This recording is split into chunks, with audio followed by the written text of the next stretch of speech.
नमस्कार, मैं ललित चंद, आप देख रहे हैं कार रिव्यू ललित। भाई साहब हमारे साथ में मौजूद है जिन्होंने ये रिसेंटली और क्रेटा हुंडई की ली है, नया वाला जो मॉडल है वो। तो उनसे आपकी बात करवाते हैं कि इन्होंने क्रेटा ही क्यों ली, उसके बारे में। नमस्कार नमस्कार। नमस्कार जी, नमस्कार। क्या नाम है सर आपका? मेरा नाम वीरेंद्र है। वीरेंद्र जी, कहाँ के रहने वाले हो? मैं साहब सालों के बाद चढ़ाव तहसील से।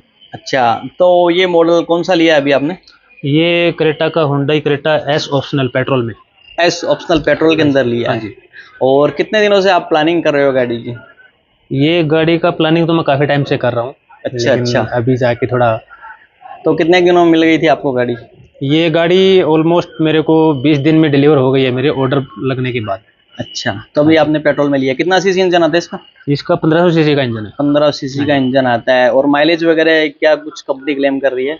माइलेज कंपनी क्लेम कर रही है 18-19 का। और आपकी क्या उम्मीद है कि कितना दे देगी माइलेज?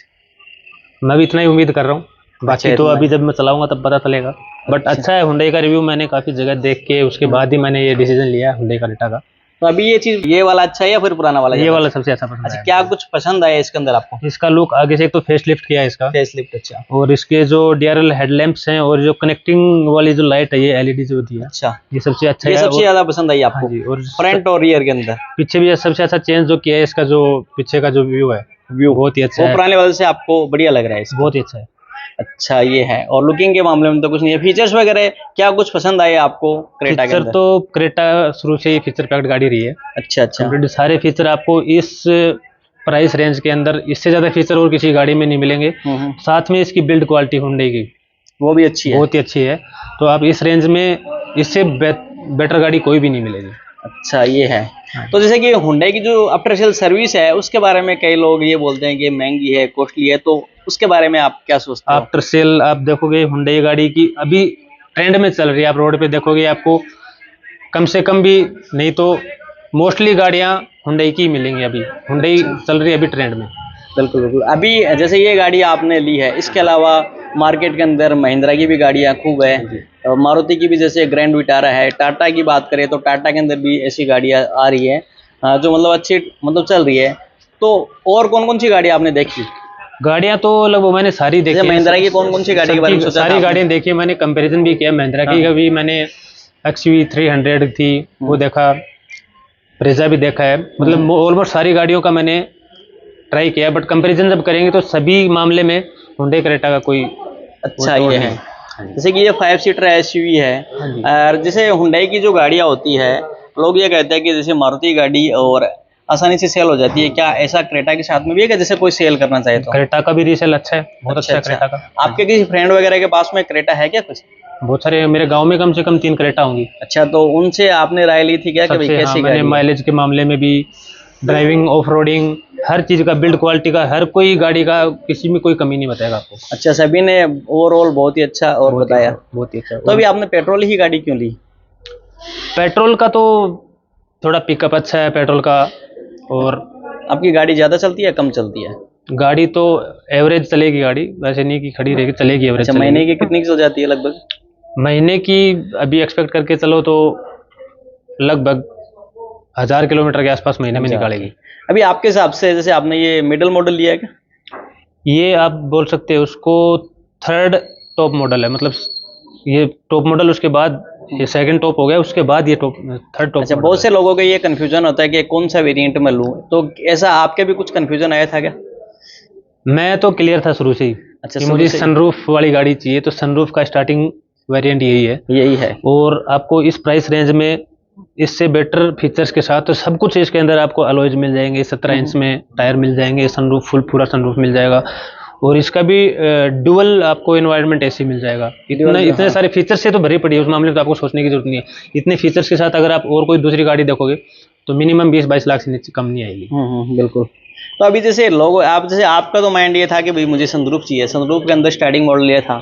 बहुत से लोग ऐसे भी होते हैं कि जो ये सोचते हैं कि भाई क्रेटा के अंदर मुझे, और वैल्यू फॉर जो मनी है वो वेरिएंट कौन सा है आपके हिसाब से? सारे वेरिएंट मान के चल सकते हो। वैसे तो इसका बेस मॉडल से भी स्टार्ट करोगे तो उसमें भी लगभग सारे फीचर हैं। अच्छा। उसके बाद अगर और वैल्यू फॉर मनी और सारे थोड़े एक्स्ट्रा फीचर्स के साथ आओगे तो EX मॉडल भी इसका अच्छा ये है। जैसे बेस मॉडल किसी को लेना चाहिए आपके हिसाब से, वैल्यू फायदेमंद है या नहीं है? आप क्या सोचते हो उसके बारे में? सबसे अगर आप अपने बजट के हिसाब से देखोगे तो इसका बेस मॉडल भी बहुत अच्छा है, बेस मॉडल में भी कोई कमी नहीं है।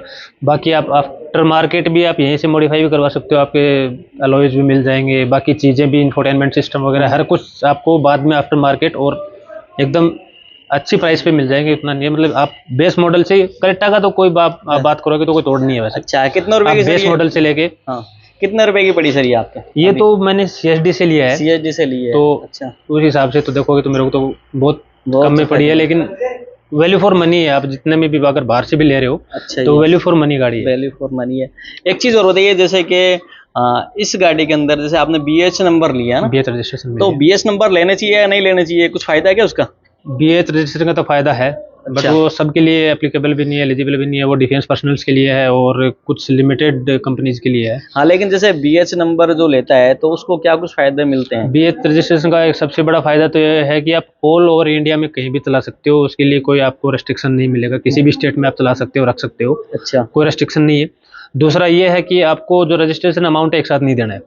जैसे अभी मैंने इसका रजिस्ट्रेशन अमाउंट अभी 20,000 दिया है, उसके बाद हर 2-2 साल में मेरे को 14 साल में 7 किस्त देनी है। अच्छा, 7 किस्त तो पड़ेगा उतना ही, लेकिन वो मेरे को एक साथ नहीं देना, टाइम टू टाइम देना। और दूसरा, आप ऑल ओवर इंडिया कहीं पे भी आप ड्राइव कर सकते हो, कोई अगर restrictions मान लो नहीं कि है। यहाँ के नंबर होते हैं, जैसे जैसे RJ18 वाले रहते हैं, तो क्या दूसरे स्टेट में उस गाड़ी को नहीं चला सकते? चला सकते हैं, पर्सनल व्हीकल को इतना रोकेगा नहीं, लेकिन उसके लिए ऑब्जेक्शन रह सकता है। अगर आप ज्यादा टाइम तक रखोगे तो अदर स्टेट के जो आपको रोड टैक्स है उसके लिए आपको कोई पूछ सकता है कि आप यहाँ का स्टेट में अगर इतने टाइम से रख रहे हो, तो कोई ऑब्जेक्शन कर सकता है। बट BH रजिस्ट्रेशन में वो भारत सीरीज हो गया, तो पूरे ऑल ओवर इंडिया में आप कहीं भी कोई रेस्ट्रिक्शन नहीं मिलेगा। अच्छा, जैसे BH नंबर लेने के लिए क्या कुछ डॉक्यूमेंट्स आपको प्रोवाइड करवाने पड़े?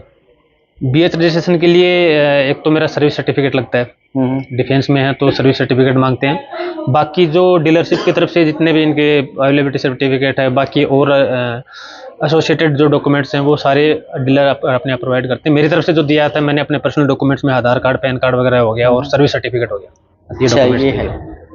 तो जैसे कि अभी इसके अंदर आपने कुछ एक्सेसरीज फिटमेंट भी करवाया क्या? एक्सेसरीज भी लगवाई है मैंने, एक्सेसरीज भी काफ़ी अच्छी हैं, देखने में भी बहुत अच्छी लग रही हैं।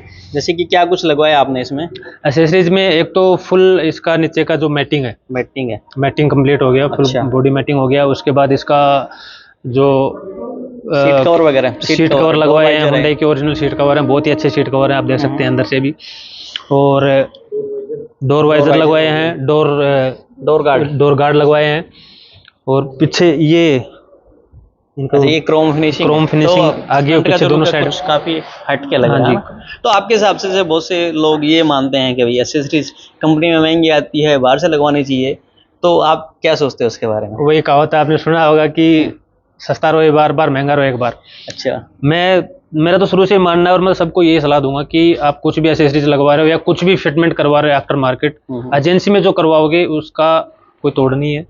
बाहर से करवाओगे तो किसी के पास इतना एक्सपीरियंस भी नहीं होता और ना उतना उनके पास इक्विपमेंट्स रहते हैं कि वो इतने अच्छे से फिटिंग करके दे सके। अभी आप इसके अंदर भी देखोगे, सीट कवर देखोगे, नीचे का मैटिंग क्या देखोगे, काम देखोगे, ओरिजिनल फिटमेंट जैसे कि गाड़ी के साथ लग के ही आया है।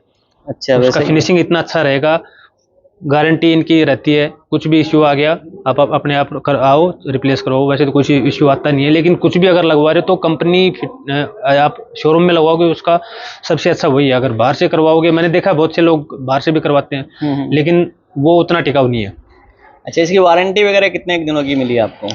वारंटी वैसे तो बेसिक वारंटी 3 साल की होती है हुंडई की, बट मैंने एक्सटेंडेड वारंटी लिया और वो लेनी चाहिए हर एक बायर को या हर एक ओनर को। मैं ये सलाह दूंगा कि एक्सटेंडेड वारंटी लेनी चाहिए। बहुत सारी चीज़ें होती हैं जो इंश्योरेंस में कवर नहीं होती हैं, बट वो एक्सटेंडेड वारंटी में कवर हो जाएंगे आपकी। जैसे बहुत सारी चीज़ें हैं, शॉकर हैं और भी इंटरनल कई चीज़ें हैं, वायरिंग का इश्यू है, तो वो आपको फ्री ऑफ कॉस्ट अगर एक्सटेंडेड वारंटी लेते हैं तो 5 साल तक आपको वो सारी चीज़ें कंपनी आपको फ्री ऑफ कॉस्ट करके देगी। तो जैसे कि लोग कंफ्यूज है, थार है, स्कॉर्पियो है, स्कॉर्पियो भी बड़ी आती है, खूब 7 सीटर आती है, लगभग सिमिलर सी प्राइस रहती है इनकी मेरे हिसाब से, और टाटा वाली भी है। तो आपके हिसाब से कौन सी बेस्ट गाड़ी है?